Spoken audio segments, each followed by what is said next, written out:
親愛なる聖戦勇士様、何かお手伝いなどございますか？温かい芋に思わず郷愁の念が癒された。願わくはもっと温かく癒されたくてな。はい。聖戦のためなら私たちは身も心も捧げる用意があります。俺はお前がいいな。お姉さんのぬくもりだ。もう若くはないですが、そう言っていただけるとは感激です。思いの限りおもてなしいたします。誠に光栄です。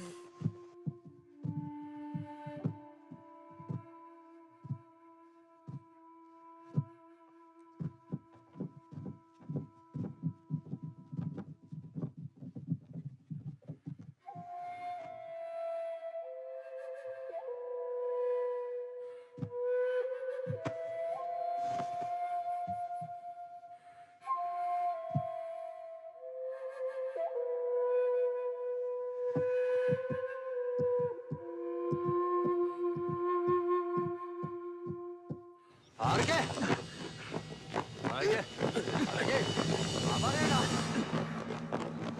歩け歩けおとなしくしろ。ほら座れ。ほらしょっこいぞ。ほら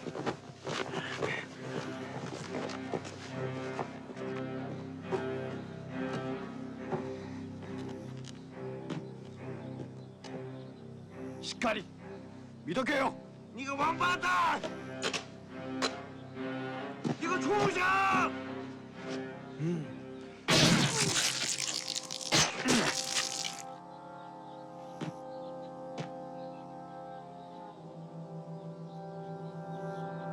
貴様出ろ出ろ。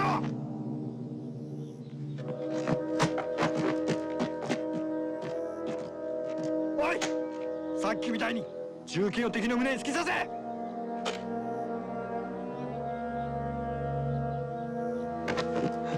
早く。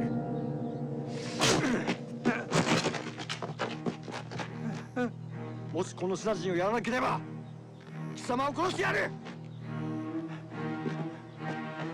ボス、戦場に来たからには一発の戦士だ。人殺しをそんな深く考えるな。シナ人だぞ。畜生に見立てるんだ。犬だなあ。さあ武器を持つんだ。持て。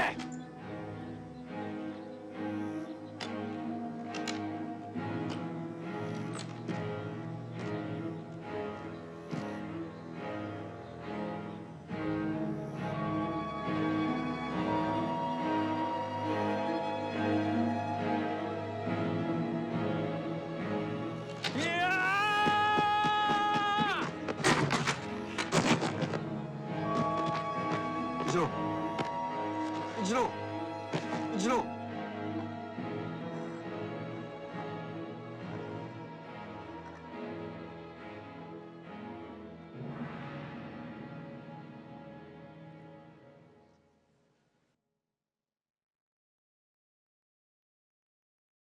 起きたか。ほら水飲め。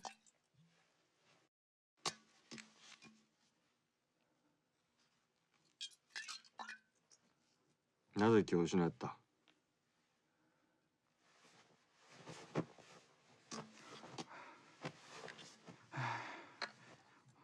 殺したことがないんや。一度もないのか。じゃあ鳥とか虫とかも死なせたことがないのか。あれは子供の時、カエルを捕まえてて、足を一本取って、ぴょんぴょんするのを見てたら、母さんがやってきて、僕に、お前の足を取ったら痛くないんかって。その時から二度と殺さなかった。尋常小の訓練の時、銃剣訓練の時はいつも守ってて、だからいつも教官殿に仕えてたんだ。坊主いいか。学校じゃない。戦なんだ。お父さんの意志を継ぐんだろ。陸艦の兵士として勇敢に戦う。戦場で一番大切なことは殺してでも自分を守ることだ。時には敵を撃ち殺すことで自分が助かる。迷いが出れば敵に撃たれる。わかるな？うん。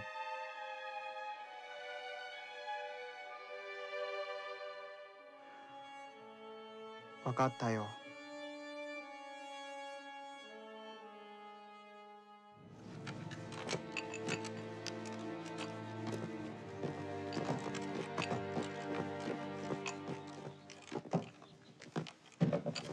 一郎、銃の準備か。うん。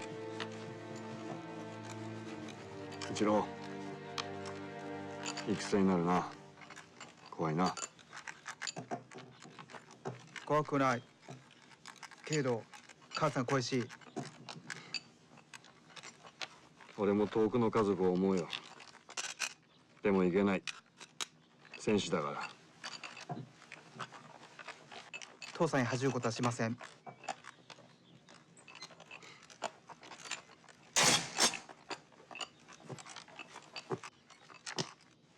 一郎、お前も半分大人だ。女抱いたことは？ん？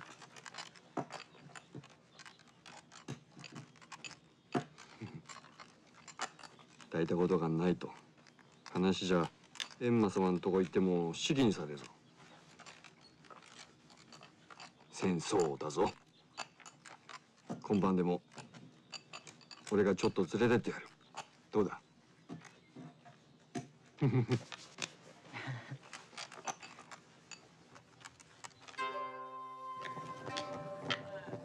お疲れ様です。お気をつけて。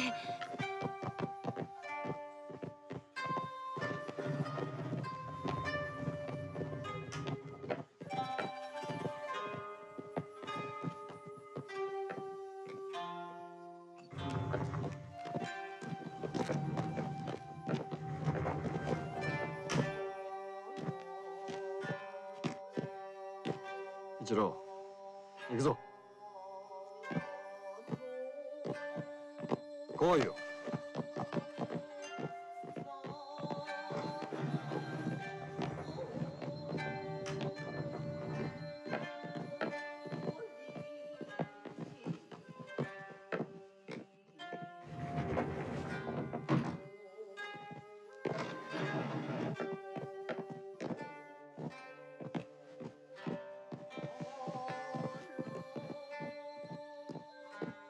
一郎、京都行くぞ。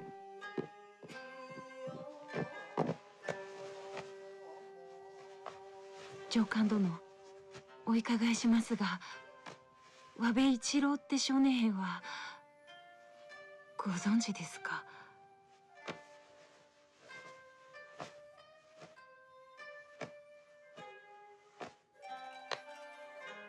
悪いが見たことないし会ったこともないな。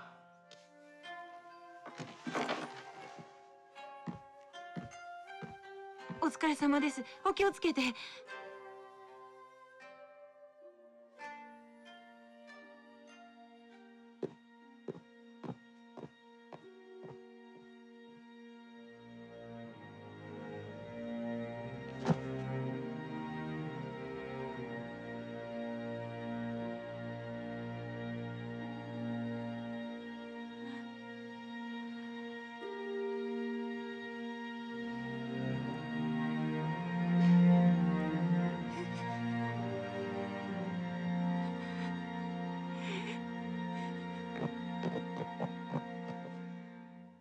一郎、行ってこい。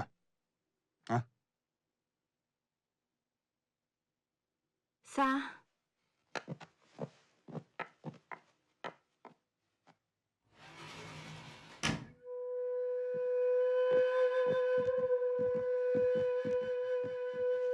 さあ、お座り。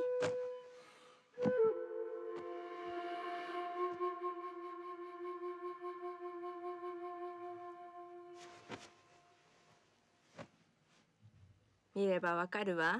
オーナー初めてでしょう。大丈夫。さあ、今日はね、お姉さんがちゃんと面倒見てあげるからね。戦場へ行ったら陛下のために頑張るんだよ。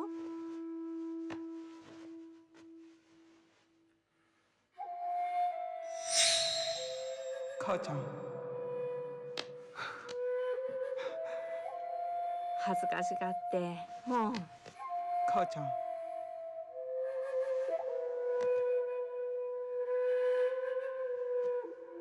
何？恋しいのかい？母ちゃん思い出して。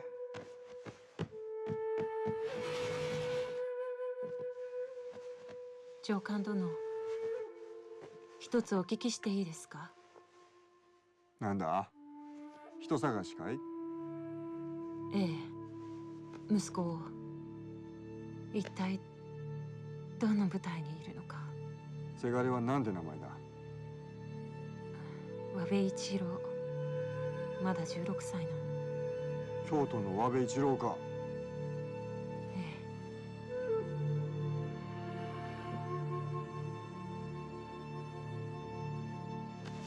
え。まさか知ってるの？知ってるんでしょ？いや、会ったことない。嘘よ。息子を知ってるんでしょ？いや、私は知らない。知らん。嘘。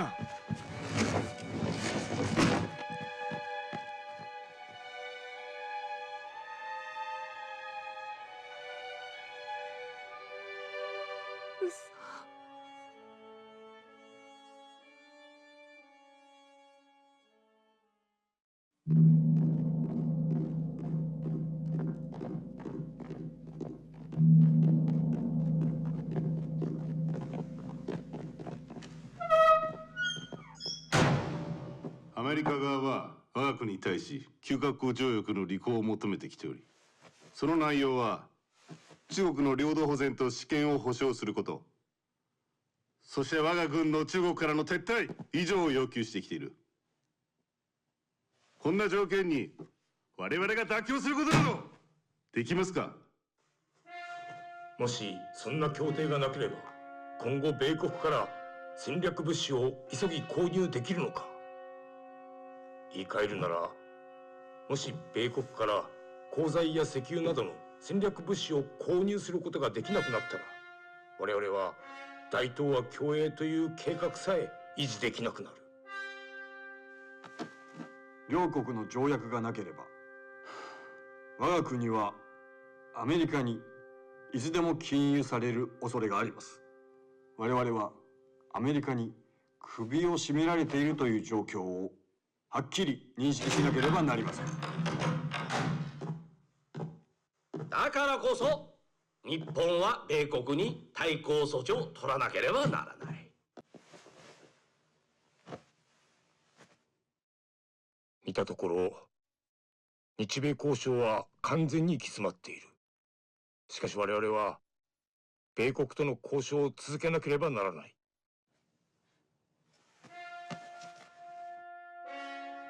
近衛首相閣下、米国の日本に対する反感は日増しに強まっておる。もはや外交手段ではどうにもならん。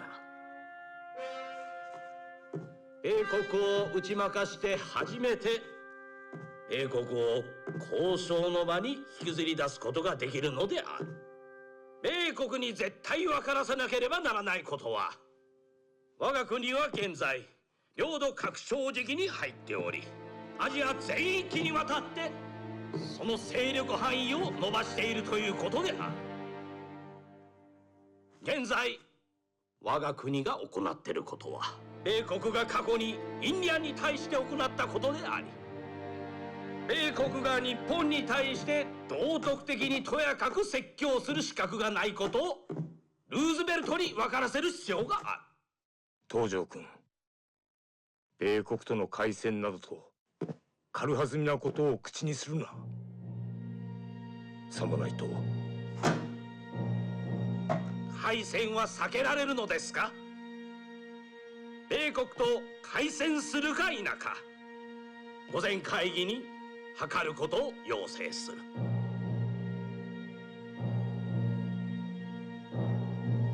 Mr. President, do you know what gift Johnson brought me when he came back from China? A piece of shrapnel. He got it during the Japanese bombing of Chongqing. It was still hot when he picked it up from the ground. So the subtext is that U.S. Iron and Steel is helping to arm the Japanese. Japan launched their aggression to China. They have not only our support, but they have our effective and important help. If we cut that, the aggression will stop. So, we must immediately ban the export of aviation fuel and iron and steel to Japan at once. 请签订的美日友好通航航海条约已于本日失效。此前，1939年7月26日，即条约到期前半年，美国国务卿赫尔已经通知日本政府，该条约6个月后即告失效。日本曾与美国多次交涉，企图续约或签订临时条约，但未能如愿。请。该条约的失效，对于从美国进口物资占全部进口物资魏总，魏磊先生，广播你也听到了吧？美国不再和日本签约，你是怎么看的？魏总，我想起一件往事。哦，来坐下谈。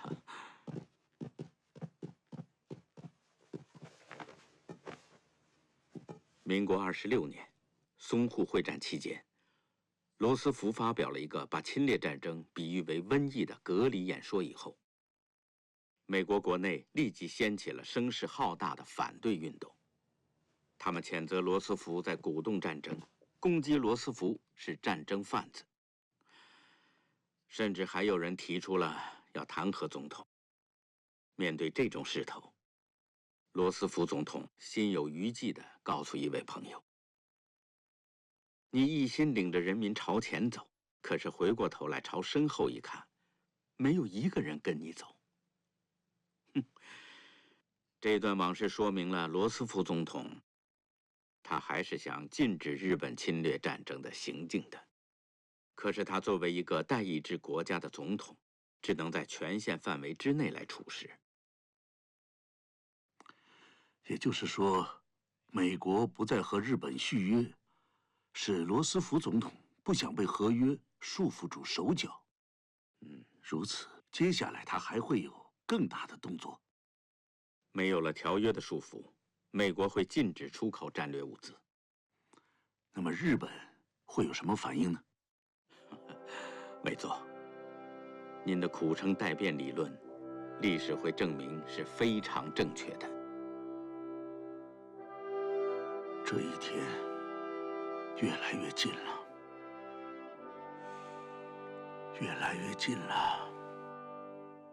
同盟国ドイツはすでにソ連へ侵攻を開始した。それでも日米開戦が避けられると思われるのか。今我が国がすぐにやらなければならないことは、重慶政府を崩壊させ、我が国の北進南下政策を推し進めることである。同盟国ドイツ、イタリアと歩調を合わせ、アジア全域にわたってその勢力を拡大させていかなければならない。そう言われても、今の帝国に戦う力がありますか？国力が不足しているとか、前進の歩みが止まるとか、そんなこと言ってられる場合ですか？よく肝に銘じておいてください。日本にはもはや後退する道が残されていないのです。同盟国イタリア、ドイツと共に戦争に突き進むのみです。前進前進前進なるのみ。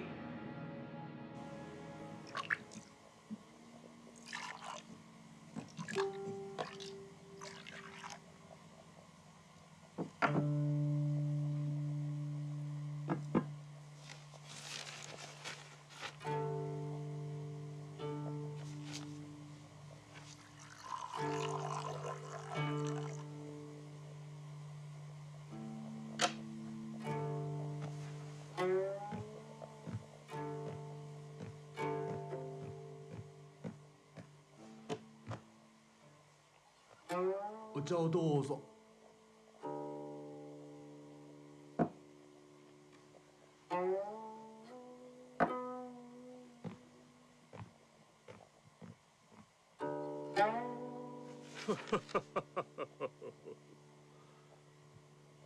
ついに弱点が分かりました。司令官殿。おう、来なさい。はい。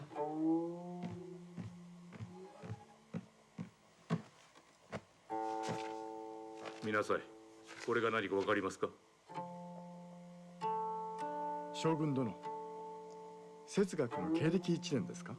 ここから何が分かると思います？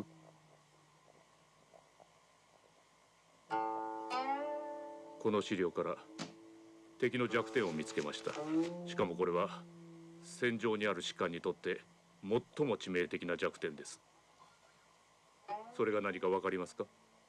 すみません、わかりません。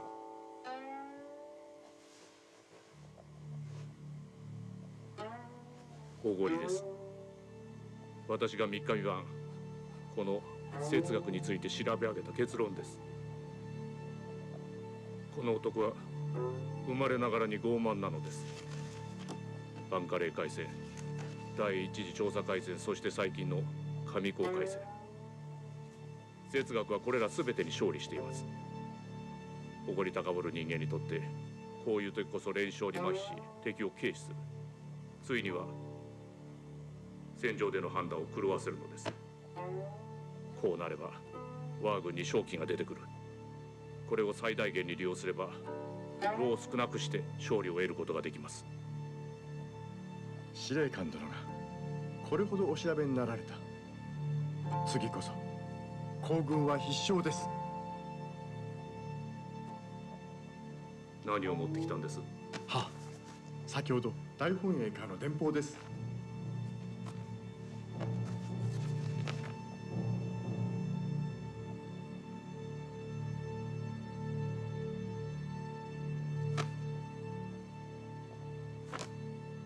内閣議会もやっと外交優先の古臭い路線を変更する決定をしたようです。武力をもって品事変を解決する。参謀部は直ちに調査攻撃の作戦立案に着手しなさい。はい。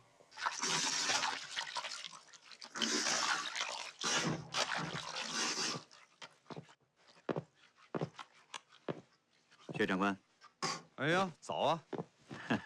是这样，根据林云堂军长送来的日本特务实景交代，日寇派了一个什么特工队进入我军防区。他们来干什么？说是来侦查我军换装以后的武器装备情况，以报上高惨败的一箭之仇。我看日寇是被我们这2个军给打怕了。错，我就是把换装之事公之于众，又能怎么样？我花了2天时间，研究这个新任第11军司令官阿南惟基，得出的结论是4个字：穷凶极恶，乳臭小儿。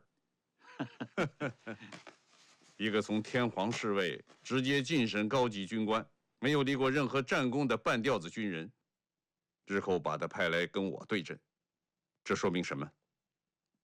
说明日寇气数将尽。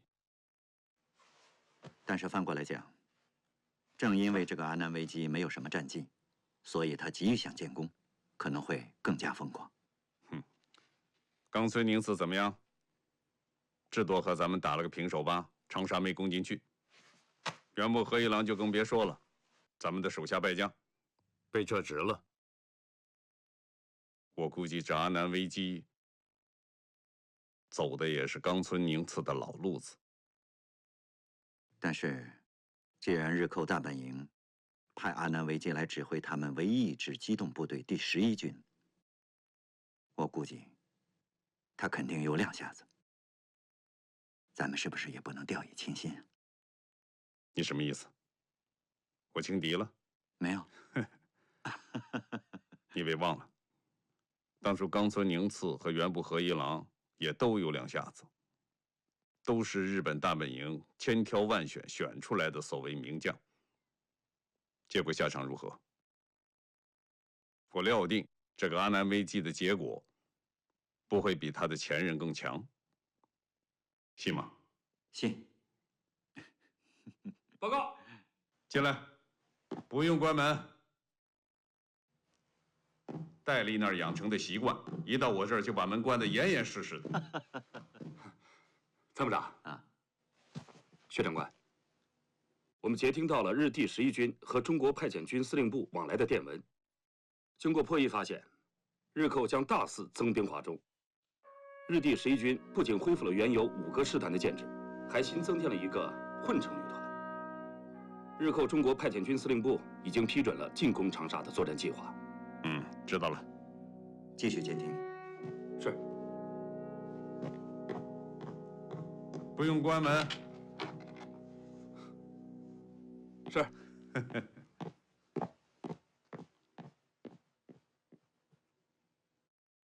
通知军以上各部，马上召开作战会议。波田君，我派了5个人化妆成商人，潜入到两军阵地，潜入到伤兵医院去侦查。没想到，我们有1个人竟然被支那军发现了，而且被捕。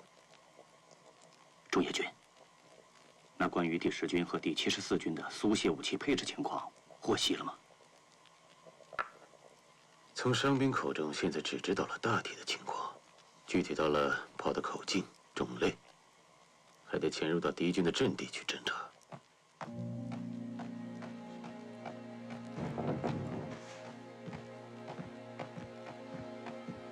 刚刚送来的情报，中野军重要情报。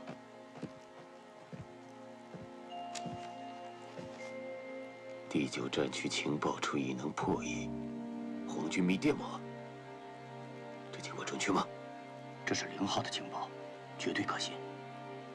我们的0号成功策反了长沙长官司令部的机要人员。我们谍报组的一切情报，都是通过这个机要人员获得的。这份情报充分说明了上高会战为什么支那军对大日本皇军的动向了如指掌。原来他们破译了我们的密电码，这份情报太重要了。波田君，你的电台暂时不要使用了，我马上回去向松井机关长汇报。中野君，还请你尽快派人把新的密电码给我们送过来。作为11军的耳目，我们不能长久跟松机关失去联系。波田君，这次长沙之行，你让我深感一名优秀的谍报人员胜过千军万马。你放心，我会尽最快的速度把新的密电码给你送过来。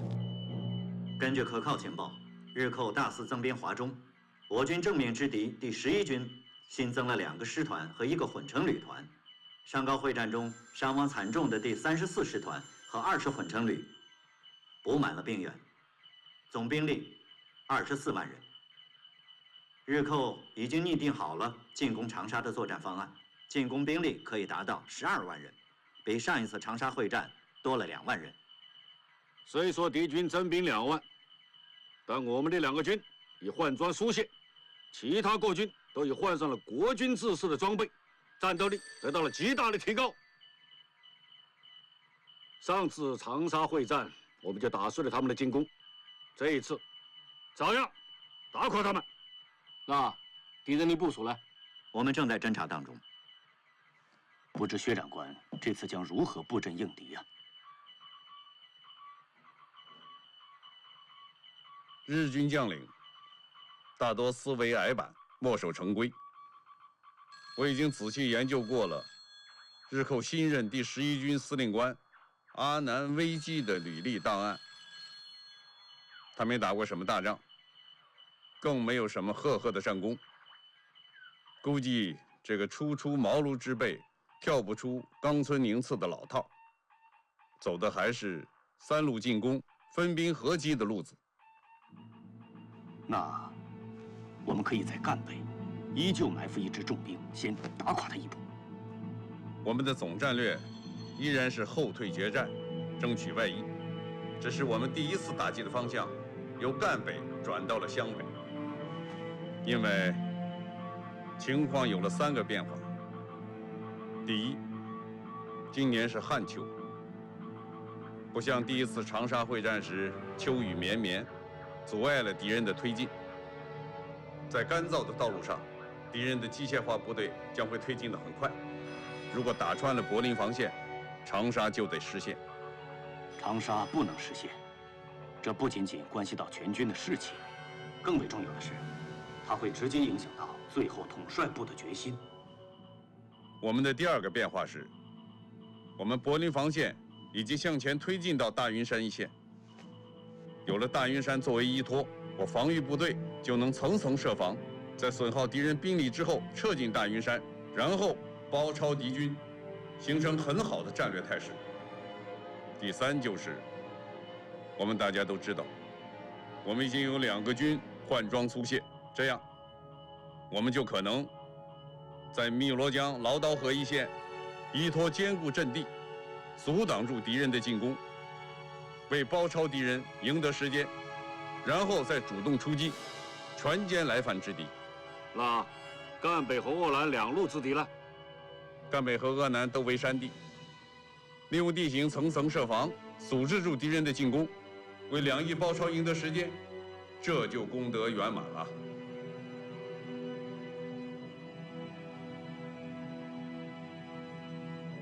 诸位，还有什么疑虑吗？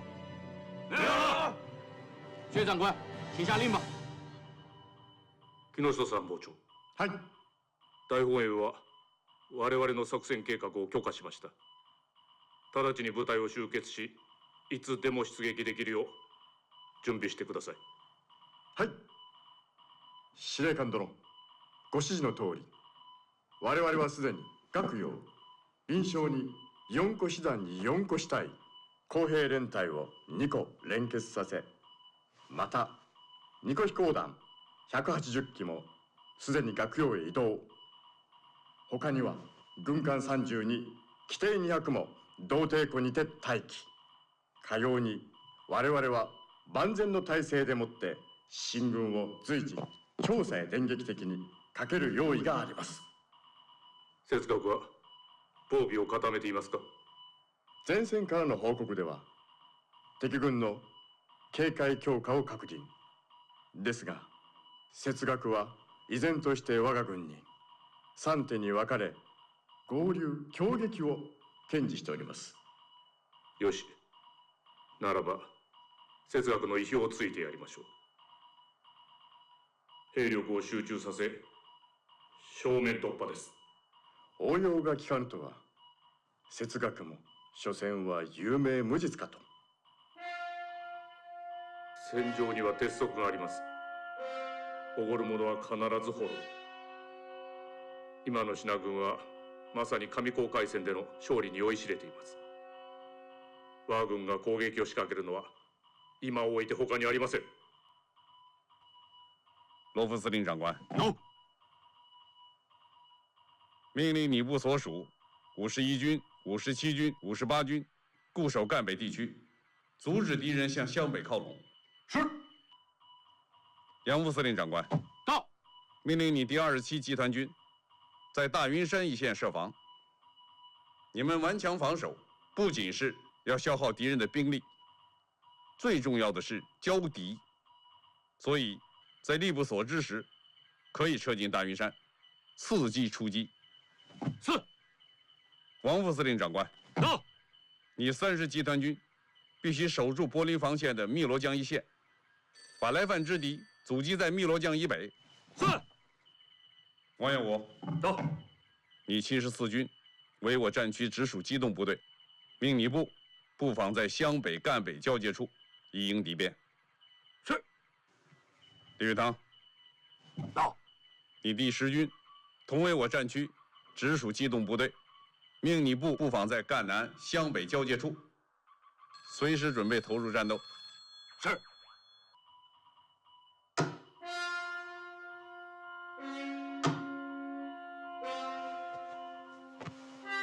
第10および第74軍はすでにソビエト製武器に装備を変えています。この2個軍は敵の柱です。これを潰せば調査における敵軍の柱をへし折ったことになる。この戦いにおける最重要目標はこれです。この2軍、一つは通称泰山軍、もう一つは豪傑軍、ともに重慶政府の切り札です。この2軍を潰すことは第9戦地区の破壊を意味し、重慶政府も我々に屈服するかと思われます。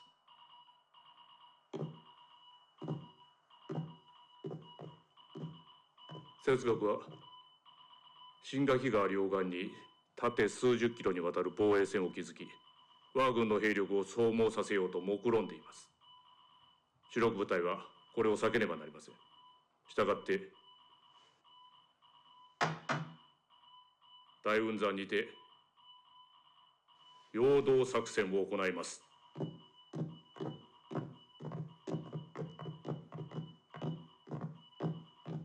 将軍殿。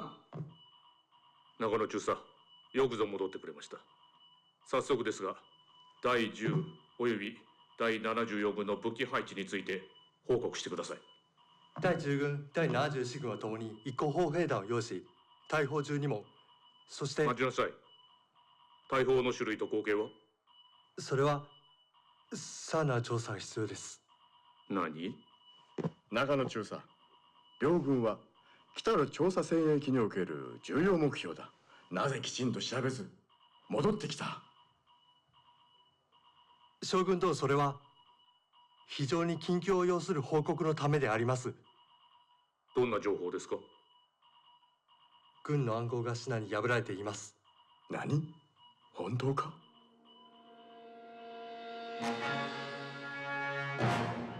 なるほど。上高海戦での惨敗の理由が分かりました。すぐに予備の暗号を使用するよう命じ、南京の派遣軍司令部へも通達を出しなさい。わかりました。これは信濃戦局全体を揺るがす一大事です。中野中佐、ご苦労でした。自分ではなく、これは調査の旗特務班が得た情報なのです。至急調査の特命、新しい暗号と送信機を送りを手配しなさい。新暗号を使用する際には新たな周波数を用いること。はい。いや、待ちなさい。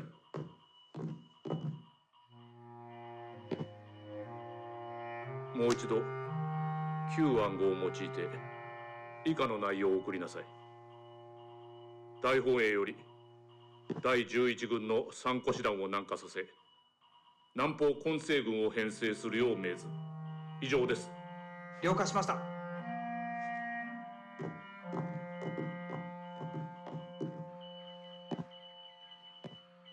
好的，我知道了。薛长官，八路军通讯处彭中华打来电话，报告了一个重要情况。什么情况？阿南危机在岳阳、临湘一线集结了4个师团，又以2个支队的兵力，摆出一副重拳砸向长沙的态势。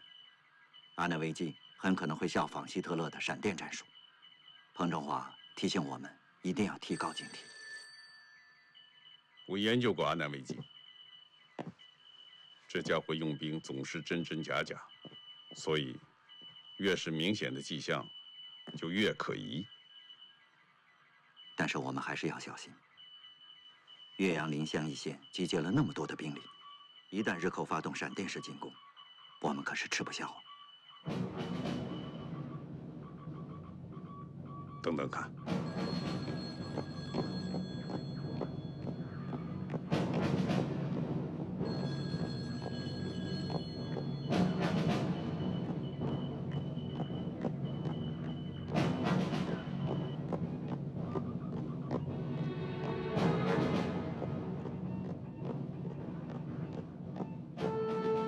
报告，我们刚刚破译日寇中国派遣军司令官多田骏对第11军的指令。什么指令？大本营命令阿南危机抽调11军3个师团的兵力南下，组成南方集团军。你看看，要抽调3个师团南下，那阿南危机哪儿还有力量组织像希特勒式的闪电式进攻啊？继续监听，有什么情况向我报告。是。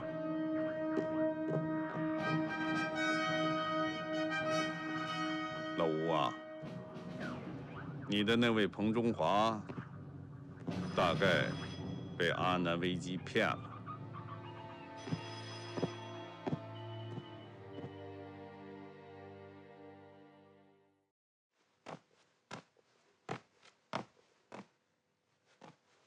彭主任，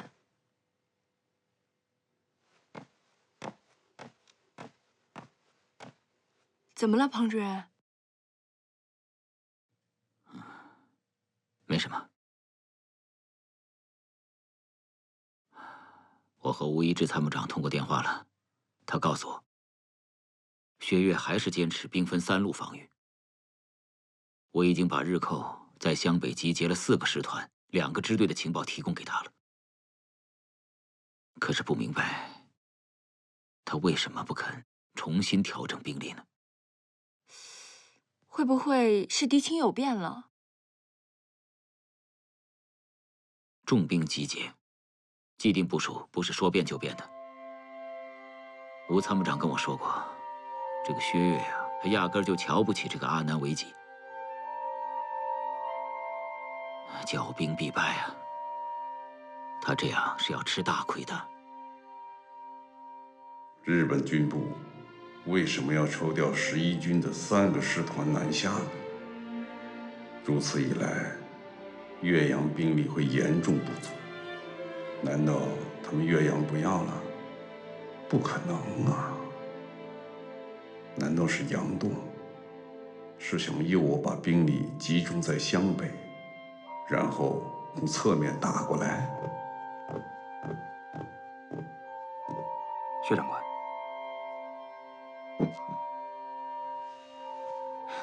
我在前线采访的时候，也听说过一些关于薛长官的负面议论。人无完人嘛。不过我倒想听听他的士兵是怎么议论的。他们都说薛长官这个人的确很有军事才干，但缺点就是比较容易骄傲。看来啊，不仅仅是他的同僚这么认为他，连他底下的士兵也这么看待。这是他的权力太大，高高在上，没有人敢当面给他指出来。问题是大战在即，一个3军统帅，如果头脑不够冷静，就无法对战场有一个正确的判断。不行，无论如何，我得找他好好谈谈。哎，您现在这样过去合适吗？不合适。你觉得我哪一次去合适过？现在我顾不了这么多了，只是希望薛长官能了解我的诚意吧。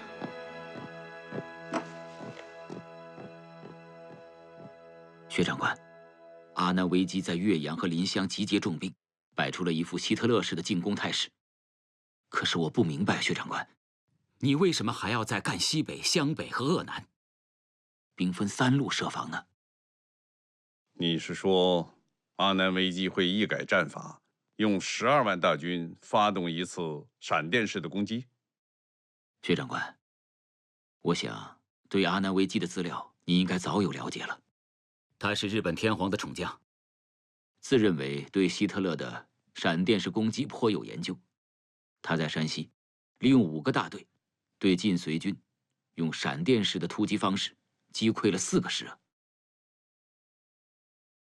只在战场上混过1年半载的指挥新手，他可圈可点的战功，就是你刚才所说的打晋绥军那一次。尽管你把他吹上了天，但怎么对付他，我们还是心中有数的。薛长官，这个阿南危机如果没有过人之处，那日本大本营怎么可能让他来接替原部和一郎担任11军的总指挥官呢？这个11军是日军在中国战场上最重要的一个机动部队啊！黄主任，从淞沪会战开始，每一次会战，我无一缺席，而且每次都是跟日寇正面交战，所以对他们的了解，我自信要比你深刻得多。所以，怎么对付他们，我们是有办法的。没别的事了吧？我这儿忙着呢。薛将军，可是，在岳阳和临湘，日军的确集结了很多重兵啊！我恳请您重新部署兵力，否则后果非常严重。跟你说实话吧。我们的情报否定了你的预判。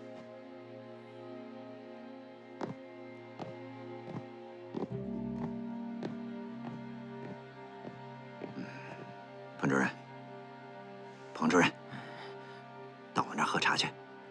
啊，走走走。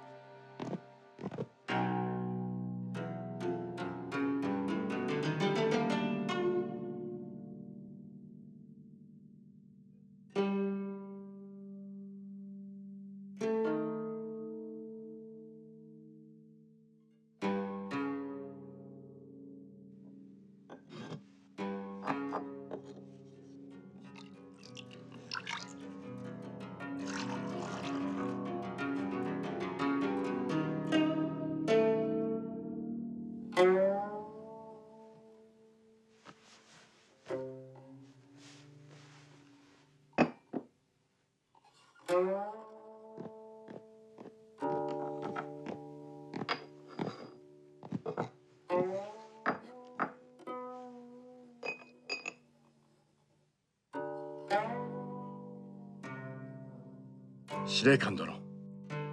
良い知らせですか、それとも。良い知らせです。司令官殿、中国軍は動かず、哲学は引っかかったようです。旧暗号と送信機は引き続き使用していますね。はい。待つ期間は一連の偽の車両配備、輸送計画、出勤日時。部隊配置を仕立て上げ、発信は規則的に。こうすることで哲学は我が三子丹の南下計画を信じるでしょう。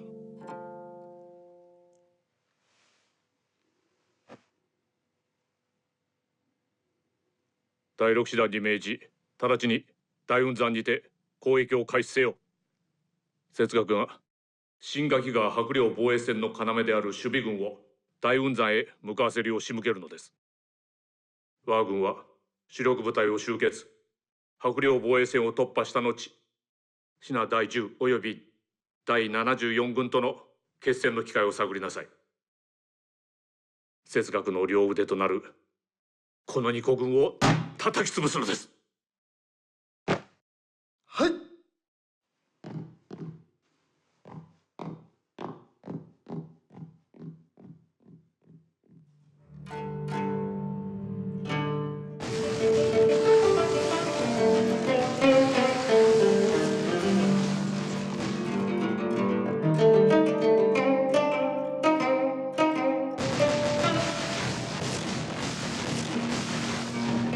1941年9月7日，日军第6师团以迅雷不及掩耳之势向我大云山防区发起猛烈进攻，正式拉开了第2次长沙会战的序幕。薛长官，你的判断是正确的。阿南危机没有在我们正面发起进攻，而是选择在大云山动手。日寇调了3个师团南下，他就没那个能力再组织大规模的进攻。对大云山发起的进攻，只是袭扰性的攻击，用不了3天，他就得偃旗息鼓，罢战撤兵。可是据前方侦查，日军没有大规模调兵南下的迹象。我怀疑阿南危机在搞迷魂阵。你高估阿南危机了。一个没经过什么大仗的人，还不敢跟我这么玩心眼儿。他对大云山发起的进攻，我想是为了掩饰他被调走了3个师团的兵力空虚。报告，第27集团军杨森司令官急电，大云山主峰失守。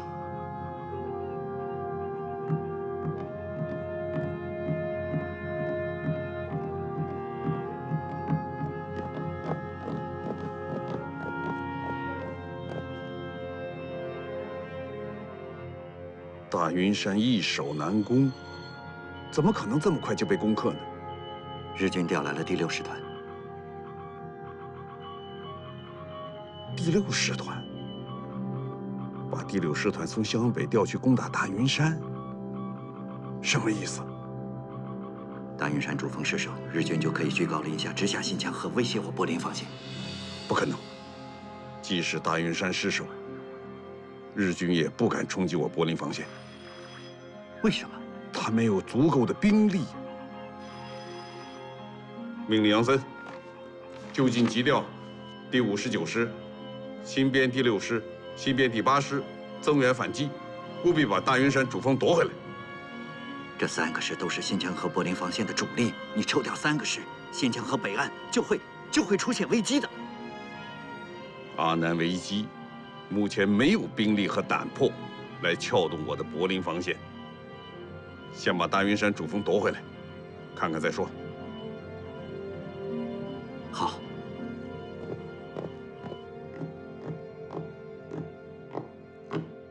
司令官殿、航空隊及び中野特務隊の偵察による情報ですが、節学は新垣川の主力師団3個に大軍山への増援を命じております。やはり上将軍の将軍ですね。第3及び第4師団早淵隊独立混成第14旅団に攻撃準備を命じなさい。第6師団は大雲山陣地を第40師団重松支隊へ移り、直ちに志垣川へ移動。第1及び第3航空隊は岳陽へ飛び、湘北での正面からの攻撃を援護するのです。はい。電撃隊はヒトラーだけのものではありません。我が大日本帝国第11軍も信濃戦場においてヒトラーよりも素早く激しい攻撃を。司令官殿、いつ頃進撃開始しますか？9月18日です。10年前、我が大日本帝国はまさにこの日に信濃の扉を開けたのです。私は日章旗を調査へ掲げ、この偉大なる日を記念したい。将軍殿、今回の作戦を名付けてはいかがですか？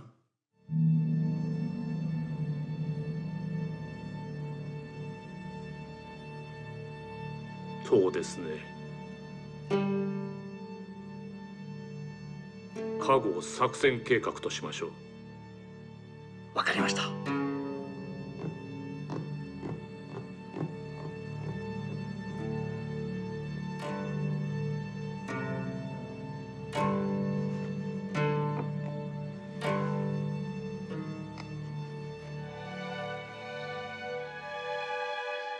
これてる。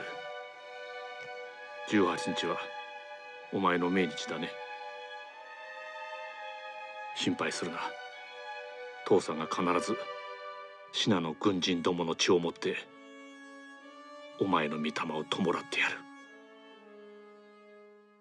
大云山是长沙的一道屏障，大云山失守，对整个柏林防线形成严重的威胁。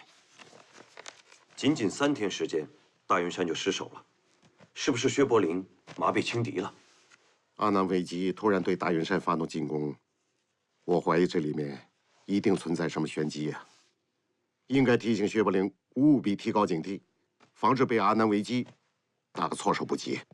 哎呀，这个薛伯陵啊，虽然是我军难得的一个帅才，但他的缺点就是骄慢轻敌。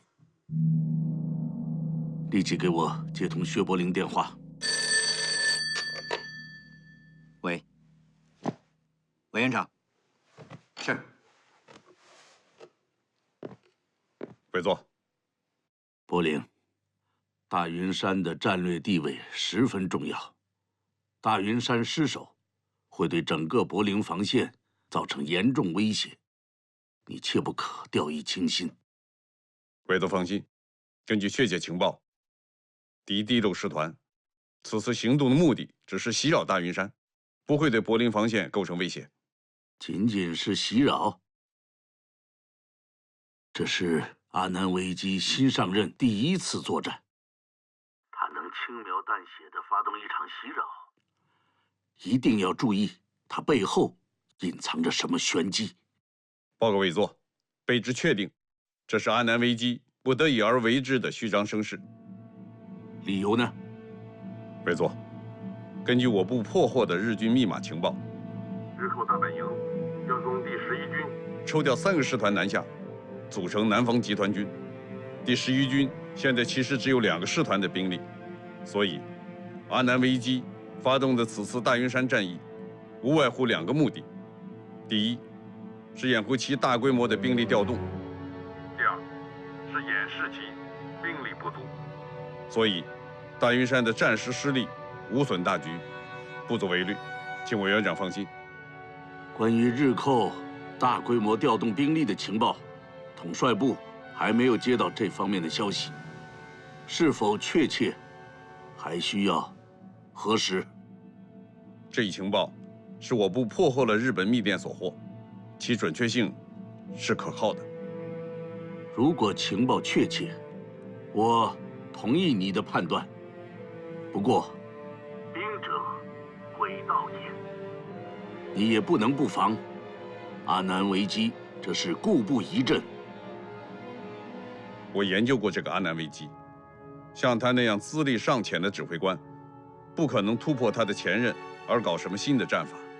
委座，经过这么多年的积攒，我对日寇的战法套路已经了然在胸，不会出现什么误判。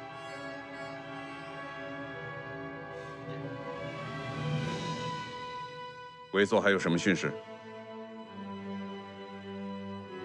总之，有一句话我要提醒你：用兵需谨慎，戒骄慢。关于日寇兵力大规模调动，我还需要核实。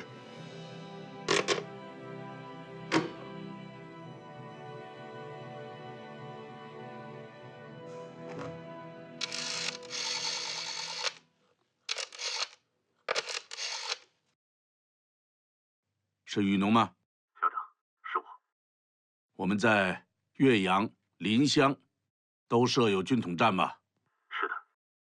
命令他们立刻查明在岳阳、临湘一线日寇兵力调动的情况。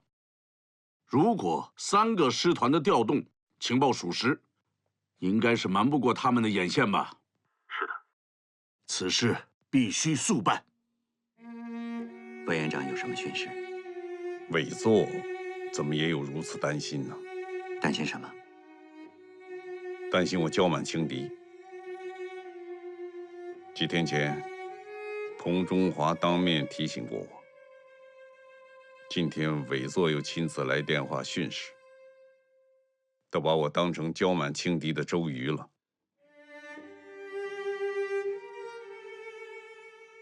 自抗战爆发以来，为日寇10余恶战无一败绩，是我骄满轻敌，这恐怕有失公允吧？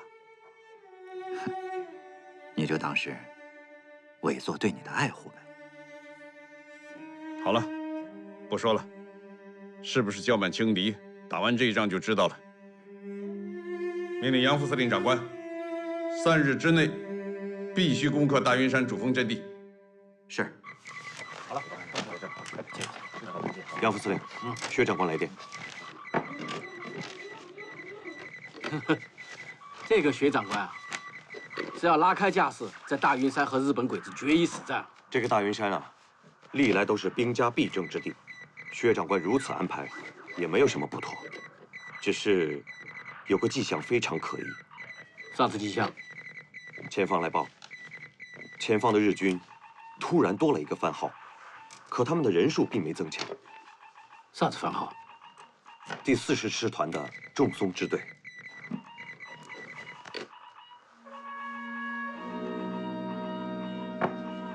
我们被日本人拖在这个深山密林里，欲攻不行，欲走不遂。现在他们又多出一个师团的番号，这小鬼子到底耍的啥子阴谋？传令下去，3天之内必须攻占主峰。我不管他们耍啥子阴谋，我们一定要尽快结束在大云山的战斗，回防新江湖。是。戦局は膠着状態にあり、主導権は不在。支那軍は新垣港より3師団を大雲山に造営した。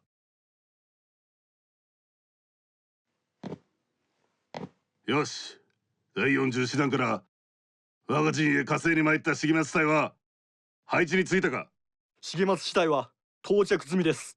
命令せよ。直ちに大雲山を離れ、新垣港へ向け進撃。はい。彭主任，这是延安社会部发来的日寇加号作战计划。阿南危机18日，也就是明天，将在湘北正面发动大规模闪电进攻。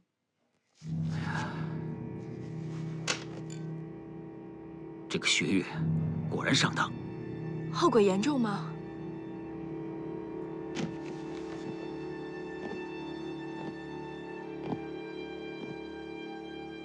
我早就提醒过他。如果让阿南危机从正面突破柏林防线，后果不堪设想。哎呀，可是这个薛岳一意孤行，还从柏林防线撤走了3个师，去解大云山之围。他这么做，正好中了阿南危机的调虎离山之计。小鬼子能打进长沙吗？柏林防线一旦被击破，日寇就可以长驱直入。长沙必然不保。这样，你马上集合我们的人，做好帮助市民撤离的准备。是。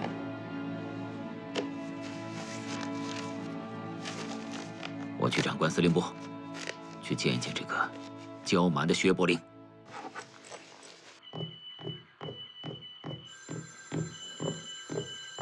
薛长官，杨副总司令来电。由于我们3个增援师及时到达，我军已经收复了大云山主峰阵地。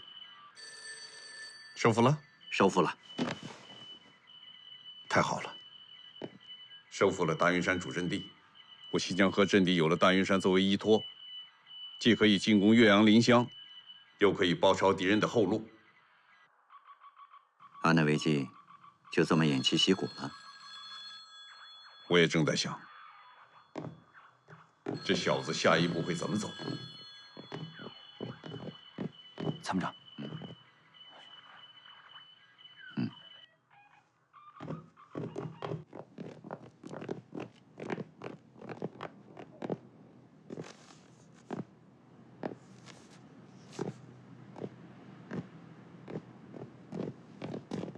彭主任，啊，吴兄，快带我去见薛长官，我有紧急的事情要向他汇报。走。彭主任，有什么事情跟我说吧，我一定如实转达。这是我们党中央从延安发来的情报，你要亲手把它交给薛长官。你放心，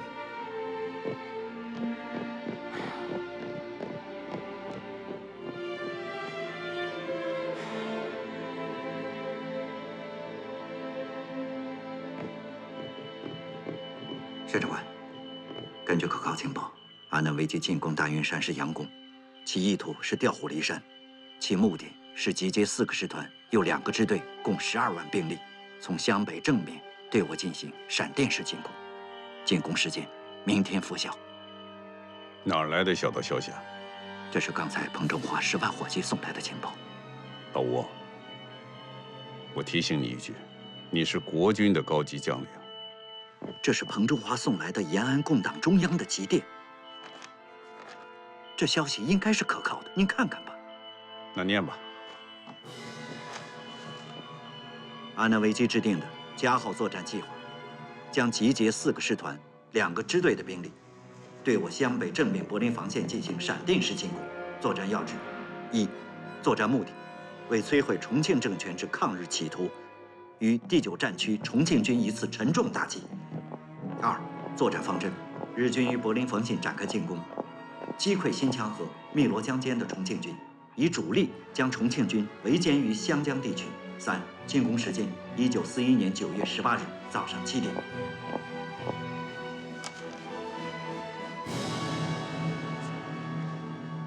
老吴，我第9战区不能根据延安的情报来作战吧？我们那么庞大的情报组织，以及现代化的监听设备，还不及延安那几个破电台？他要进攻，他得有什么？得有人。他总共5、6万人，他怎么进攻柏林防线？可是有一点我心里一直不踏实。什么？我们截获的日寇抽调3个师团南下的情报，并没有得到证实。老吴，我们截获并破译了日军抽调3个师团南下的车辆调度、运输计划、出发日期、兵员调度等细节的来往密电。你还不踏实？你要站在国际形势变化的高度来看，你就应该想到，敌军抽兵南下是大势所趋。何副官，把李云泽叫来。是。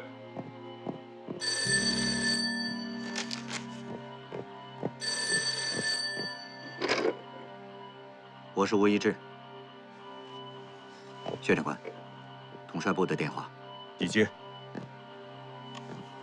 林主任，统帅部有何训示，请讲。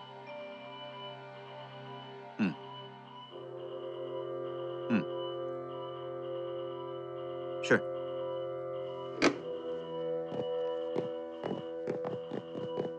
统帅部说，日寇抽调3个师团南下的情报并不属实，可能是个骗局。委员长指示我们马上调整作战部署，以免陷入被动局面。李云泽，到。薛长官，你截获的日军电报是怎么回事？如果破译的密电有误，只有一种可能。什么可能？就是敌人已经知道我们能够破译他们的密码，所以故意发假情报来迷惑和诱导我们。这是最高机密，日后怎么知道我们能破译他们的密码呢？报告薛长官，整件事情已经泄密。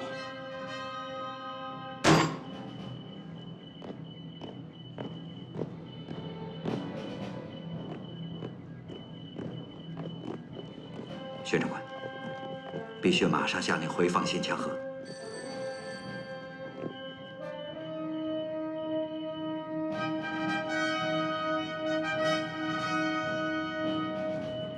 阿南危机明天一早就要发起进攻，新墙河，我们的兵力无法跟12万日军抗衡，先避其锋芒，保存实力吧。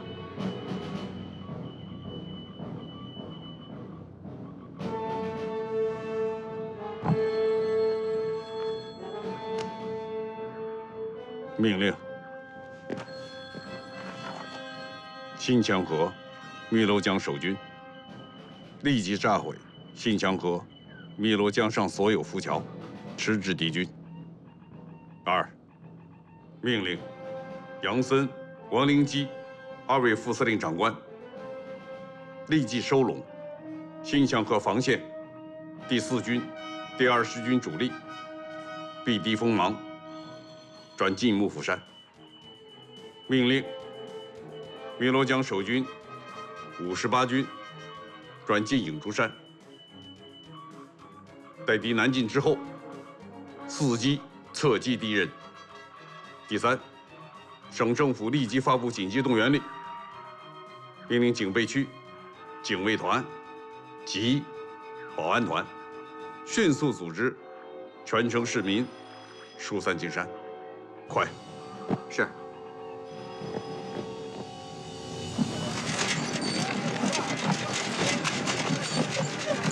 先生，快点！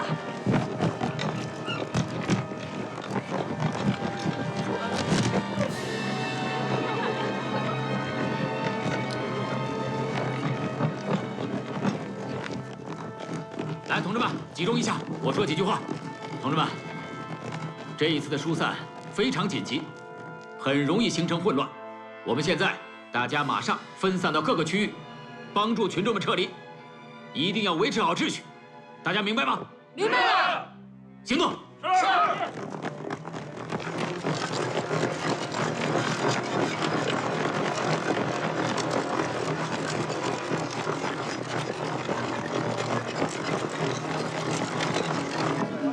快点，大家跟上，都朝着这边走。快点，快点，等等我。快点，快点，快点。来，快点。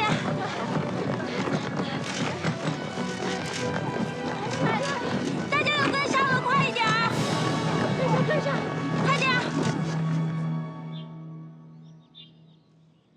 老板，省政府下令，大家都出城进山了，咱们走不走啊？小鬼子进不了城，我不走。老板，哎，开门。哎，好。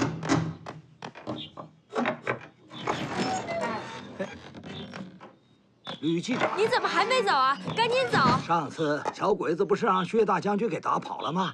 这次一样，他们进不了城。大伯，这次可不一样。这次鬼子来势汹汹，省政府已经明确下达了撤离的命令。我说了，就是小鬼子进了城，我也不走。大伯，森兰走的时候，我就特别的自责，绝对不能允许您再有任何意外了。况且我们现在是在执行政府的撤离命令，您要不走，我这工作都进行不下去了。老板，快走吧！我要不走，是不是给你们添麻烦了？当然了，这可是薛长官亲自下的命令，您这不是让薛长官为难吗？我女儿是英雄，是烈士，我姑爷是国军的团长。英雄的爹，能给薛大将军添麻烦吗？小华，收拾东西，咱们走。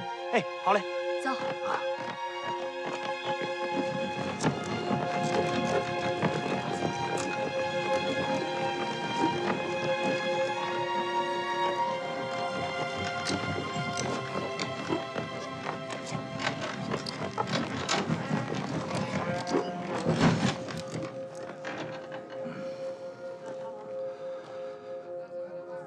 大伯，咱们还是走吧，要不来不及了。走吧。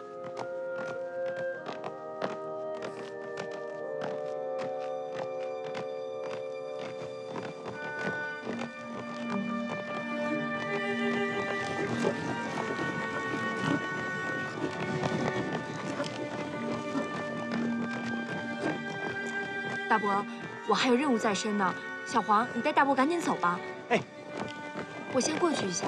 哎，你忙你的，我们这就走。走吧。让一下。对不起。老乡，开门啊！有人吗？老乡，有人吗？政府下令疏散上山，快开门！快开门啊，老乡！有人在家吗？老乡，快开门！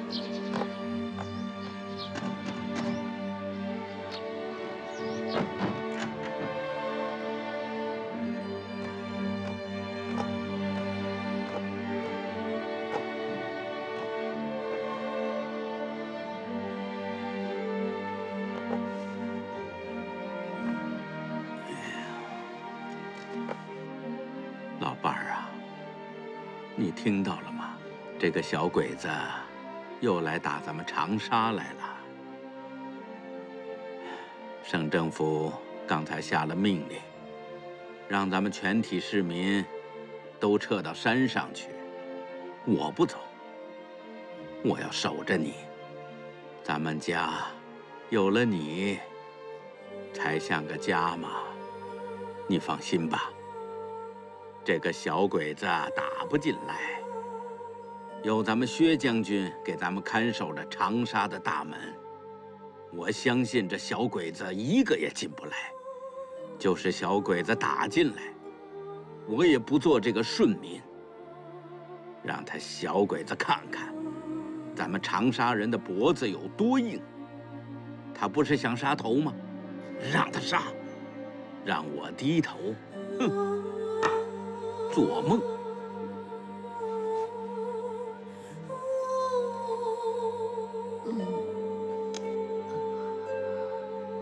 老伴儿啊，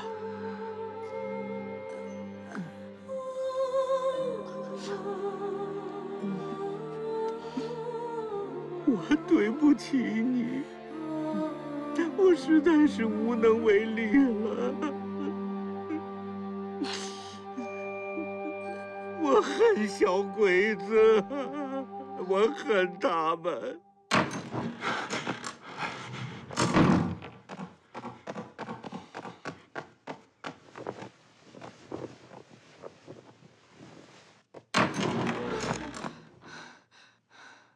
有人吗？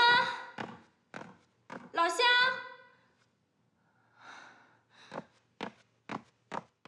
有没有人啊？有人吗？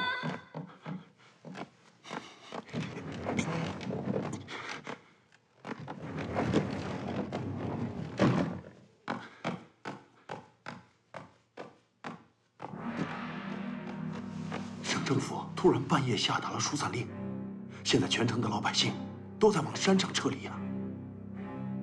是不是长沙守军对10余军的作战计划有所察觉了？就算薛岳已经识破阿南将军的调虎离山之计，想要扭转局势也来不及了，因为再过2个小时，皇军就要发动大规模的进攻。我立即给松机关发报。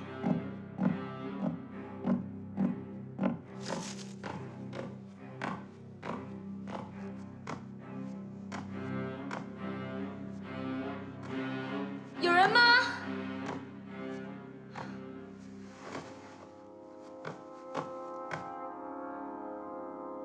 有人吗？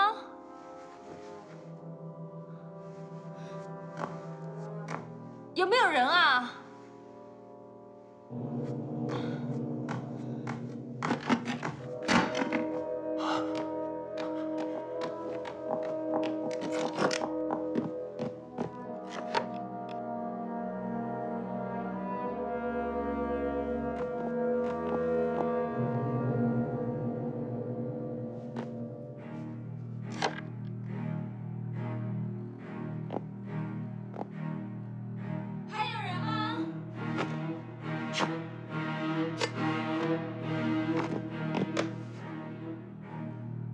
政府已经下令疏散了，要是有人的话，请赶紧撤离。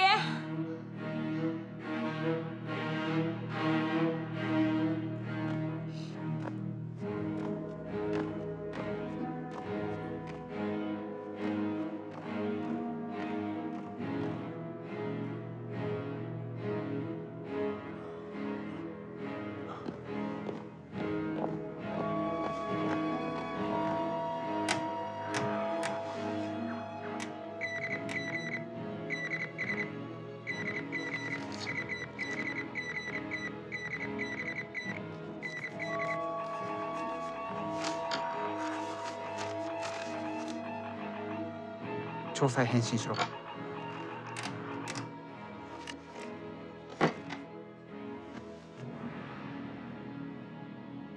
松机关命令我们，一定要盯紧长官司令部里的内线，搜集一切军事情报。明云小姐，你有记者身份掩护，这件事就就由你负责了。我知道该做什么了。告辞。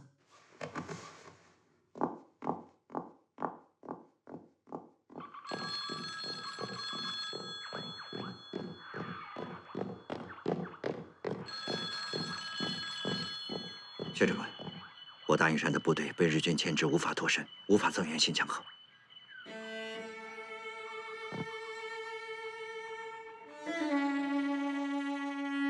薛长官，知道了。啊，知道了。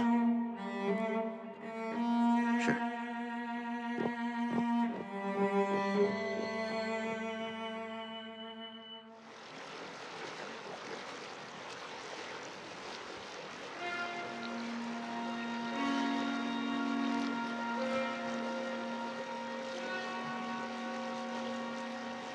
司令官殿、ご命令を。